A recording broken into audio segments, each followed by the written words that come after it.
Hello दोस्तों, आपके समक्ष आज कुछ बातें रखनी है मुझे। तो आज जो हम बात करेंगे वो करेंगे हम निर्विवादित भर्तियों में जो उत्तराखंड में चल रही हैं और जिनमें नियुक्ति नहीं मिल पा रही है। ठीक है, तो क्या दिक्कतें हो रही हैं वो हम बात करेंगे। तो बात कर रहे हैं हम कनिष्ठ सहायक 746 पद की जो भर्ती है, एलटी की भर्ती। ठीक है, और जो स्टेनो चयनित हैं, ये सभी भर्तियां ऐसी हैं जो निर्विवादित हैं। ना ही इसमें एसटीएफ द्वारा कोई बोला गया कि कोई व्यक्ति इसमें पकड़ा गया या कोई शक है। फिर भी बेवजह जो है एक कमेटी के नाम पर अब क्या है, इसको और लंबित किया जा रहा है और सालों हम इन परीक्षाओं में क्या है उलझे रहते हैं। ठीक है, किसी भी परीक्षा की बात हो, देखो कनिष्ठ सहायक में हमने रिटर्न एग्जाम की तैयारी की पहले सालों तक, फिर टाइपिंग की तैयारी की, फिर जब दोनों परीक्षा निकली तो अंत में सब ये सब चीज़ें हुई हैं। ठीक है ना, और इस तरीके से माहौल बना दिया जाता है कि एक तरीके से उन परीक्षाओं को ठंडे बस्ते में डालते हैं। एलटी की बात करें, ठीक है, तो मैं खुद भी मैंने देखो बीएड किया हुआ है और एलटी मैथ से मैंने भी दिया था, लेकिन उसमें हो नहीं पाया। तो मैं भी जानता हूँ कि उसमें टीईटी सीटेट है ना, बीएड में मेहनत करनी पड़ती है, फिर एलटी के लिए नेट तक की किताबें पढ़नी पड़ती हैं, तब जाके किसी छात्र का कई सालों में कोई पेपर निकलता है ना। एलटी वाले सब जानते हैं, बहुत सीनियर स्टूडेंट है सारे। स्टेनो में भी ऐसी है, देखो स्टेनो सीखना भी पड़ता है और रिटर्न एग्जाम भी करना है।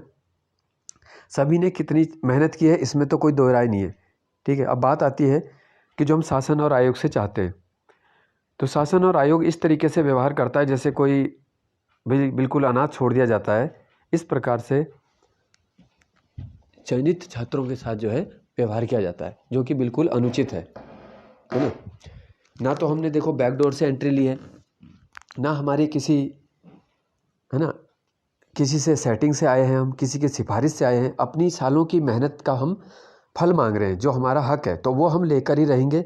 सीधा हमारा इसमें जो स्टैंड है, और सभी भर्तियों में जो चयनित निर्विवादित हैं, इसीलिए मैंने इसमें एक साथ वीडियो बनाने का सोचा कि हम सब एक साथ रहेंगे। ठीक है, और एक साथ अपनी आवाज़ आगे रखेंगे तो हमारी बातों को और बल मिलेगा। लगातार मंत्रियों को, विधायकों को, ठीक है, आयोग को भी ज्ञापन दिए जा रहे हैं कि जिससे जल्दी से जल्दी जो है इन भर्तियों का निस्तारण हो और नियुक्ति पत्र दिए जाएं, है ना। हमारी भर्ती में भी अंतिम परिणाम बाकी है और डीवी बाकी है। ठीक है, और इन बाकी भर्तियों में तो सीधा नियुक्ति देनी है। तो इस तरीके से बेवजह जो है छात्रों को मानसिक शोषण भी हो रहा है, आर्थिक भी हो रहा है, और वो परेशान भी हो रहे हैं। दूर दूर से आना पड़ता है। ठीक है, अपना समय जो है कीमती समय व्यर्थ करना पड़ता है ना। जब कोई मंत्री हमें 2 मिनट का समय देता है या आयोग में 2 मिनट का समय मिलता है तो हमारा पूरे दिन का समय खर्च हो रहा है। ठीक है, लेकिन इस बात को कोई भी समझता नहीं है।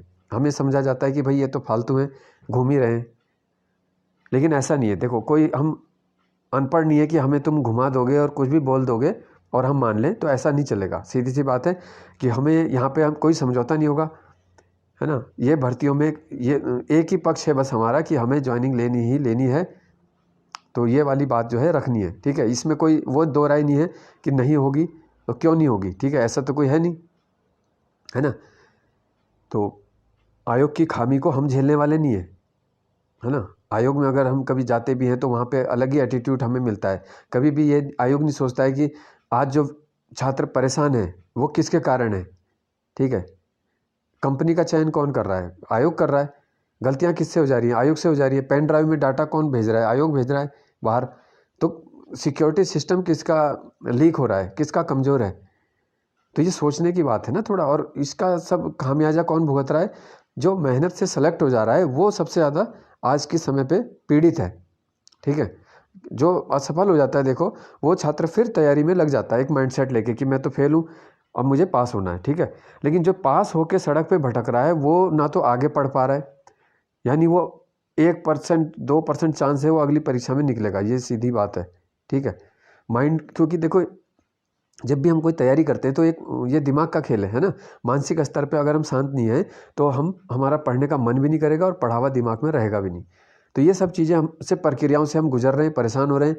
तो यही हमारी मांग है कि भाई शीघ्र से शीघ्र हमें भर्तियों को निपटारा करो, नियुक्ति दो, ताकि उत्तराखंड में जो सरकारी तंत्र है, सरकारी नौकरियां जो हम युवा चाहते हैं वो हमें दी जाएं और हम अपना सहयोग दें शासन को भी। ठीक है, हम ये नहीं चाहते कि हम कुछ व्यवधान लाएं, ये करें, हम कुछ नहीं कर रहे।